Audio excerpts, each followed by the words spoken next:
High high আলামিনের বল পিছন দিয়ে খেলতে গিয়ে রীতিমতো হেলমেটের ভিতর দিয়ে মুখে লেগে রক্তাক্ত হয়ে গেলেন লঙ্কান ক্রিকেটার দানুশকা গুলাতিনাকা। দর্শক, আজ বিপিএলের পঞ্চম ম্যাচ খেলতে মাঠে নেমেছেন চট্টগ্রাম চ্যালেঞ্জার্স ও দুর্দান্ত ঢাকা। প্রথমে টসে জিতে বোলিংয়ের সিদ্ধান্ত নিয়েছেন চট্টগ্রাম চ্যালেঞ্জার্স, ফলে টসে হেরে ব্যাটিংয়ে নেমেছিলেন দুর্দান্ত ঢাকা।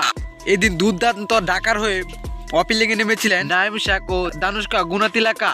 দুজনের দুর্দান্ত ব্যাটিংয়ে এগিয়ে যাচ্ছিলেন, কিন্তু ইনিংসের দ্বিতীয় ওভারে ঘটে যায় বাজে বিপত্তি, যেখানে ইনিংসের দ্বিতীয় ওভার করতে আসেন আলামিনের তৃতীয় বলে সজোরে পিছন দিয়ে খেলতে গিয়ে সরাসরি হেলমেটের ভিতর দিয়ে মুখে আঘাত আনেন লঙ্কান ক্রিকেটার দানুশকা গুনাতিলাকা।